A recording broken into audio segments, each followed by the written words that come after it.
안녕하세요.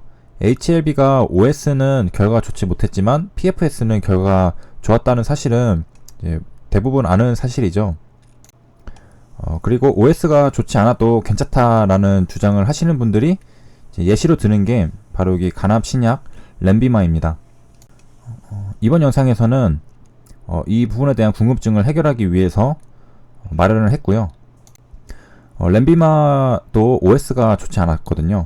그래서 렌비마에 대해서 이 사례에 대해서 잘 공부를 해 놓으면은 이제 HLB의 미래를 예측해 보는데도 상당히 큰 도움이 될 것으로 판단이 됩니다.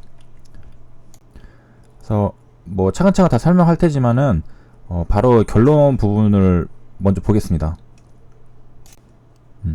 바로 여기인데요. 렌비마의 경우 이제 OS 측면에서 기존 치료제 대비 우월성을 입증하지 못했다라는 내용이 이제 있습니다. 그래서 이제 이 시리즈 최종 목표는 이 사례에 대해서 이해를 하는 거라는 점을 인식해 주셨으면 좋겠습니다. 그래서 여기 배경 설명이 이제 나오죠. 이 부분부터 이제 차근차근 이해를 해야 될 텐데요. 넥세바라는 이제 약이 나옵니다. 아시는 분들은 다 아시겠지만 저는 잘 모르거든요. 그래서 이제 넥사바는 이제 렌비마랑 같은 이제 간암 치료제로 이제 그동안 이제 OS 전체 생존 기간을 늘려준 치료제였다고 합니다. 차근차근 이해를 해보도록 하겠습니다. 여기 반응률은 이제 낮다고 나왔습니다. 지난 10년간이니까 넥사바는 적어도 10년 이상 된 약이죠. 기존에 이제 쓰이던 약입니다. 그래서 반응률은 낮지만이라는 의미는 사실 이제 제 영상을 보신 분들은 다 이미 아시는 내용입니다. 그래서 이건 HLB에서 나왔던 임상 결과에 대한 이전 논문인데 여기에 설명이 나와 있죠. ORR 이게 바로 반응률입니다. 리스폰스에 있는 거고 다시 한번 그래도 까먹으신 분들을 위해서 설명을 드리겠습니다. 그래서 ORR은 CR이랑 PR을 더한다. 이 더한 값이 ORR이라고 이제 지정이 되어 있습니다. 그래서 이게 무슨 말이냐 하면 CR은 Complete Response라는 말이고 PR은 Partial Response라는 말입니다. 영어로 하니까 잘 모르겠죠. 우리가 흔히 말하는 완전 관해, 부분 관해입니다. 그래서 완전 관해는 완벽하게 이제 암이 보이지 않는다. PR은 암이 좀 이제 부분적으로 보인다 라는 뜻이겠죠. 그리고 우리가 이제 PFS를 이제 지표를 이제 낼 때 PD가 아닌 상태에서 PD가 되는 경우, 그 다음에 사망할 때 이제 PFS에 기록을 하게 되죠. PD는 프로그레션 디시스라고 해서 종양이 이제 커지는 경우로 말하는데 그게 아닌 경우, 종양이 자기 상태 그대로 있는 스테이블한 상태에 있는 경우, 줄어든 경우, 없어진 경우입니다. 그래서 이제 보통 이제 PD는 종양이 30% 이상 커졌을 때로 나타내는 거고 PR은 20%로 줄었을 때 이제 partial response라고 합니다. 그리고 완전히 없어졌을 때가 complete response라고 합니다. 그래서 또 이런 차이에서 이제 OS 같은 경우에는 사망할 때 측정이 되니까 의사의 주관이 들어가지 않겠지만 PFS는 이제 PD라는 측면에서 보면은 의사가 종양이 20% 커졌다. 19%라면은 PD가 아니거든요. 그 1%, 2% 차이가 의사의 주관이 들어가기 때문에 좀 더 객관적인 1차 지표는 OS입니다. 그리고 PFS는 의사의 주관이 들어가고 사실 이제 내용은 별 관계없지만 그래도 복습 차원에서 한 번 더 설명드렸습니다. 그래서 뭐 관심 있으신 분들은 제 이전 영상에 자세하게 설명이 되어 있으니까 참고를 좀 하시면 되겠고요. 어쨌든 반응률은 ORR이고 이게 Complete Response랑 Partial Response를 더한 값이다. 그래서 암이 없어졌거나 줄었을 경우를 이제 ORR이라고 하는 거죠. 그러니까 암이 이제 줄어든 겁니다. 이제 그 설명을 듣고 오니까 이 반응률이 뭔지 확 피부로 이제 와닿죠.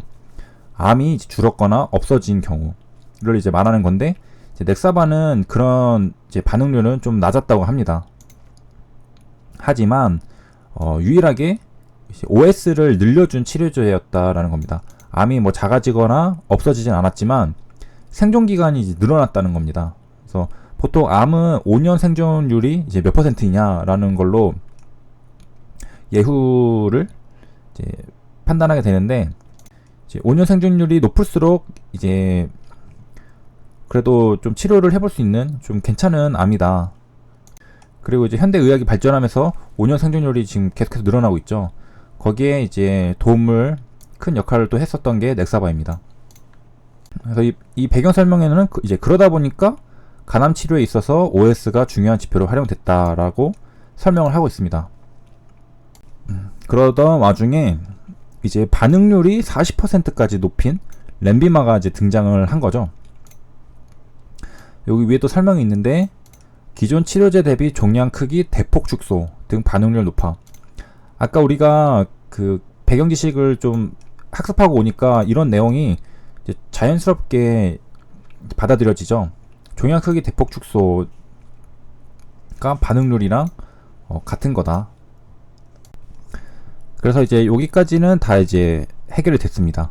이제 남은 거는 이제 비열등성은 통계학적인 방법으로 입증한 것이라 볼 수 있다 라는 것이 이제 우리가 해결해야 할 거죠. 이 부분을 들어가기 전에 먼저 임상 시험에 대해서 간단하게 학습하고 넘어가겠습니다. 그래서 임상 시험은 클리니컬 트라이얼이라고 하고요. 우리가 임상 시험 결과들을 이제 기대감을 가지고 기다리죠. 그래서 임상 시험은 우리가 이제 약을 팔기 전에, 약을 만들어서 환자들에게 제공하기 전에 이게 안전하고 효과가 있는지를 확인하는 그런 테스트입니다. 그래서 중요한 게 안정성과 유효성이고요. 이것을 증명을 해야 됩니다. 그리고 이제 사람을 대상으로 하는 거고요. 최근에 이제 예시를 들면은 헬릭스믹스가 이제 23일 날 임상 톱라인 데이터가 이제 결과가 발표가 되고서 24일 날 하한가를 갔는데요. 거기서는 이 둘 중에 어떤 게 문제였냐면은 안정성은 좋게 나왔습니다. 하지만 유효성을 증명할 수 없었기 때문에 투자자들 입장에서는 임상이 실패다 라고 판단을 해서 다 매도하려다 보니까 이제 하한가를 가게 된 거고요. 점 하한가를 갔죠. 그리고 다음날도 지금 어떻게 될지 모르는 상황입니다. 거의 이제 하락이 기정사실이죠. 그래서 임상시험은 제약 바이오 기업들에게는 정말로 중요한, 기업의 사활이 걸릴 수도 있는 그런 시험입니다. 신라젠 같은 경우에는 이제 임상에서 이제 미끄러지니까 뭐 상장 폐지 얘기도 막 나오고 하고 있죠. 뭐 다른 뭐 코롱도 그렇고. 그래서 여기 보면은 이제 임상 단계는 총 4상으로 이루어진다고 합니다. 근데 우리는 보통 이제 임상 3상까지만 많이 이제 봤는데, 임상 1단계에서는 이제 뭐 효과보다 지금 사람한테 써도 괜찮은가, 독성은 없는가, 이제 안전성을 평가를 한다고 합니다. 그리고 2단계에서는 이제 적정 용량의 범위 및 투여 용법을 평가한다. 근데 또 어떤 설명에서는 이게 3상에서 한다고 나오는 것도 있는데, 여기서는 2상이라고 되어 있고, 3상은 이제 최종적으로 유효성이나 안정성을 검증한다. 그래서 이번에 이제 헬릭스믹스나 뭐 HLB나 다 임상 3상이죠. 그래서 최종적으로 검증한다라는 거고, 이제 4상은 사실상 이제 기업 입장에서는 약물이 시판이 된 상태입니다. 그래서 추가적인 연구를 시행한다 정도고요. 그래서 여기까지 이제 임상에 대한 것을 이제 알아봤고, 그럼 임상의 목적은 이제 안정성과 유효성을 잘 증명하면은 이제 성공입니다. 그래서 임상을 진행 중인 기업들은 이 목표를 달성하기 위해서 이제 열심히 하고 있는 거고, 렌비마도 임상에서 이제 이런 부분들이 어떻게 이제 해결이 되었기 때문에 승인을 받은 거죠. 그런 관점에서 이제 다음 영상에서 비열등성 임상시험에 대해서 공부를 해보도록 하겠습니다.